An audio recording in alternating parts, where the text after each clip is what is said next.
what we're actually getting at here is that when Mary sees a wedding in crisis, Jesus sees a world in need.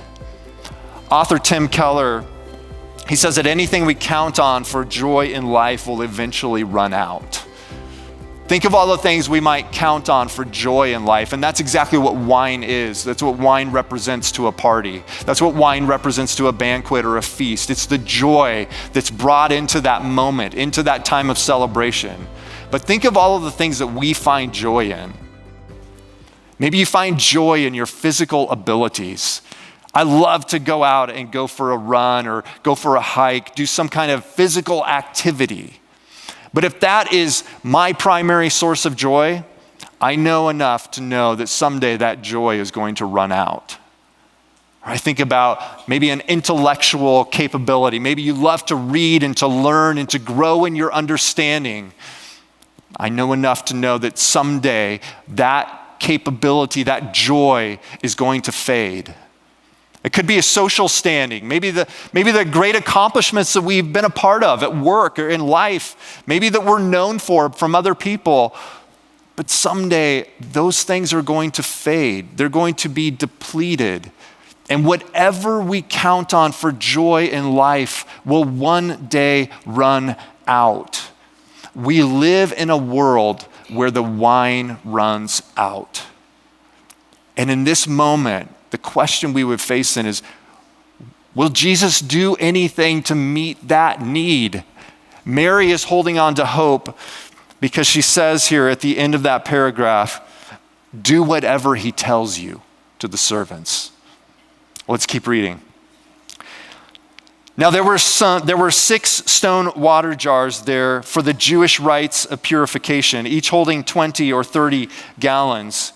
Jesus said to the servants, fill the jars with water, and they filled them up to the brim. Okay, let's pause right there. John doesn't waste any details. There's nothing that he says here that's frivolous. He tells us there are 6 stone water jars. 6 is often associated with a number that is incomplete. It's inadequate. It is insufficient. And here, what he's pointing to is these 6 stone jars. They're stone because stone was considered by the Jews to not be able to be defiled. It would remain and retain its purity rights. It could not be defiled like a clay pot could. And so there are 6 of these that are used by the Jews for washing.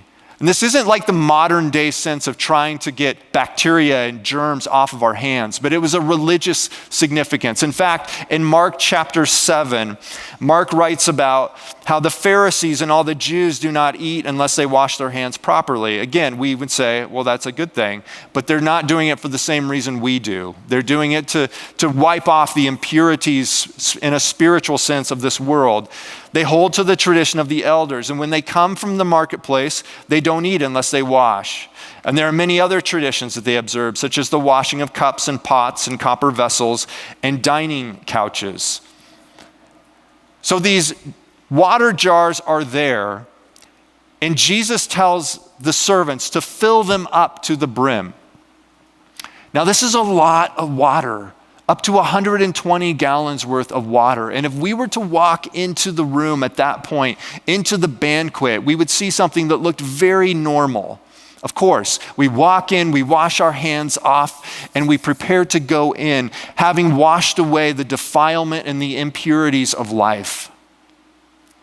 But then what happens next in verse 8 is very unusual, where Jesus said to them, now draw some out and take it to the master of the feast. And so they took it. What Jesus is doing here is he's drawing out of the old practice. He's drawing out of the old practice that represents our own neediness because of the impurities and the defilement of life. And he's bringing something new that in fact is a resolution to that need that we have. This water is for washing, not for drinking. But Jesus is doing something new out of those old vessels. The mechanics of this matter a lot. They're highly significant to show that the water that is being drawn out is coming out of this old system. And then it's taken to the head servant, the one who's there, the master of the banquet. And it says here that when the master of the feast tasted the water now become wine and did not know where it came from, though the servants who had drawn the water knew, the master of the feast called the bridegroom and said to him, everyone serves the good wine first, and when people have drunk freely, then the poor wine. But you have kept the good wine until now.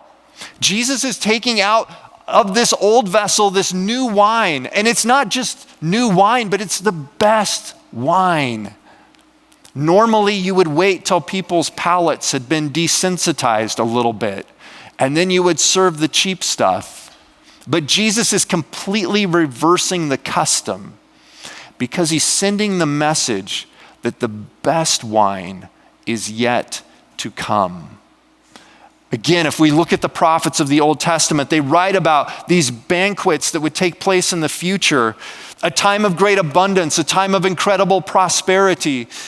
And in Isaiah 25, the prophet there writes about this in chapter 25. He says, on this mountain, the Lord of hosts will make for all peoples a feast of rich food, a feast of well-aged wine, a rich food full of marrow, of aged wine, well refined. This is the good stuff.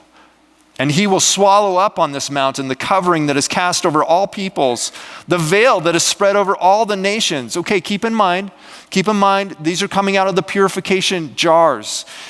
He'll swallow up death forever, and the Lord God will wipe away tears from all faces, and the reproach of his people will take away from all of the earth. For the Lord has spoken.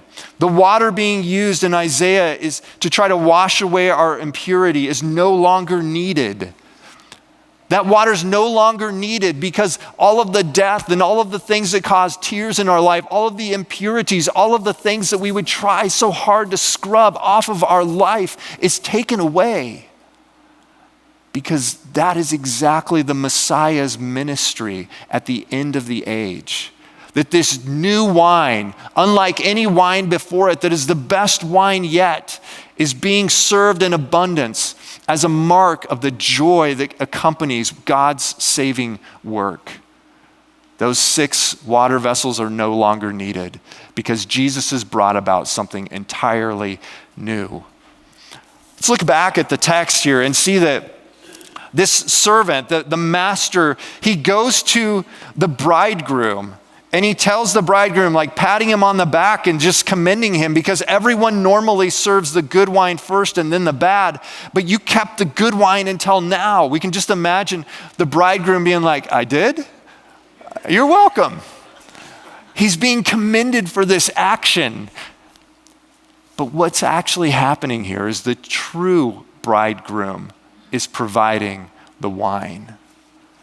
This guy is just unaware of what just happened probably, but Jesus is showing through this action what his wedding will be like when he is the bridegroom.